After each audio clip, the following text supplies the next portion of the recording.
తెలంగాణ రాష్ట్ర బీజేపీకి కొత్త అధ్యక్షుడు ఎవరు అన్న దానిపై పార్టీ వర్గాల్లో నెలకొన్న ఉత్కంఠకు త్వరలోనే తెరపడనుంది.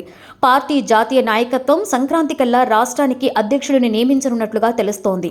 అయితే అంతర్గత చర్చల్లో రోజుకొక సీనియర్ నేత పేరు తెరపైకి వస్తున్నా ఎంపీగా ఉన్న బీసీ నేతకు ఎక్కువగా అవకాశాలు ఉన్నట్లు ప్రచారం జరుగుతోంది.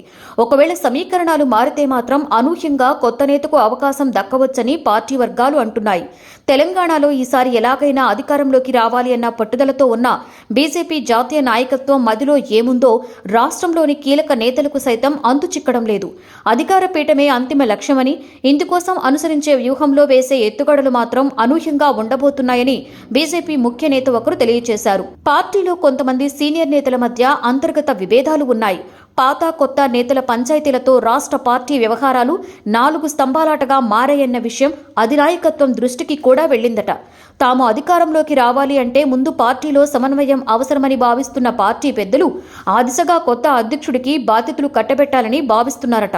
అన్ని సవాళ్లను ఎదుర్కొని పార్టీని అధికారంలోకి తీసుకురాగలిగే నేతనే ఢిల్లీ పెద్దలు పట్టం కట్టబోతున్నారట. పోరాట పటిమ, సమన్వయం చేసుకునే సమర్థతతో పాటు వయసును కూడా ప్రామాణికంగా తీసుకునే అవకాశం ఎక్కువగా ఉందంటున్నారు. ఇందుకోసం ఇప్పటికే ఎమ్మెల్యేలు, ఎంపీలతో పాటు పలువురు సీనియర్ నేతల నుండి అభిప్రాయాలు తీసుకున్న పార్టీ అధిష్టానం తాజాగా మరోసారి కొంతమంది ముఖ్యుల నుండి అభిప్రాయాలు తీసుకుందని పార్టీ వర్గాలు వెల్లడించాయి.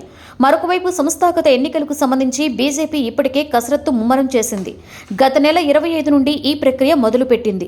కాగా ఈ నెల 15 లోపు బూత్ కమిటీ ఎన్నికలు పూర్తి చేయాలని చూస్తోంది.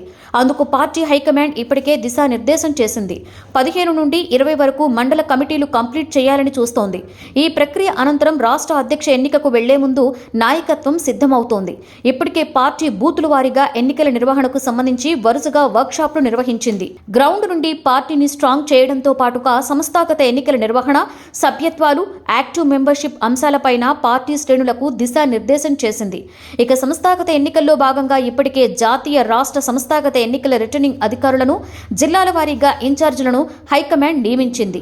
జాతీయ సంస్థాగత ఎన్నికల రిటర్నింగ్ అధికారిగా తెలంగాణకు చెందిన రాజ్యసభ సభ్యుడు లక్ష్మణ్ను, రాష్ట్ర సంస్థాగత ఎన్నికల రిటర్నింగ్ అధికారిగా మాజీ ఎమ్మెల్యే, పార్టీ రాష్ట్ర ఉపాధ్యక్షుడు ఎండల లక్ష్మీనారాయణను నియమించింది. వారు ఇప్పటికే సంస్థాగతంగా ఎన్నికలకు కసరత్తు ముమ్మరంగా కొనసాగిస్తున్నారు. బీజేపీ రాష్ట్ర అధ్యక్షుడితో పాటు జాతీయ అధ్యక్షుడు ఎవరవుతారనే ఉత్కంఠ కాషాయ శ్రేణుల్లో నెలకొనింది. స్టేట్ ప్రెసిడెంట్ కోసం చాలా మంది ఎంపీలు, ఎమ్మెల్యేలు రేసులో ఉన్నారు. ఎంపీలలో రఘునందరావు, ధర్మపురి అరవింద్, ఈటెల రాజేందర్, డీకే అరుణ పేర్లు ప్రముఖంగా వినిపిస్తున్నాయి. అలాగే ఎమ్మెల్యేలలో రాజాసింగ్, పాయల్ శంకర్ పేర్లు ముఖ్యంగా వినిపిస్తున్నాయి.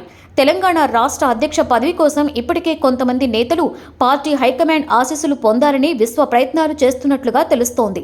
అయితే పార్టీ అధ్యక్షుడు ఎవరు అనే దానిపై అధిష్టానం ఇప్పటికే ఒక నిర్ణయానికి వచ్చినట్లుగా తెలుస్తోంది. దీంతో హైకమాండ్ నిర్ణయానికి అనుగుణంగానే సంస్థాగత ఎన్నికలు జరుగుతాయి అనే చర్చ ఆ పార్టీలో జరుగుతోంది. పార్టీ డిసైడ్ చేసిన నేతకే మద్దతు తెలిపి లాంఛనంగా ఎన్నుకుంటారు అనే టాక్ సైతం వినిపిస్తోంది. అధ్యక్షుడు ఎవరు అనే నిర్ణయం జరిగిపోవడంతో ఇక ఆ పేరు చుట్టూనే ఎన్నిక హడావుడి కొనసాగనుంది.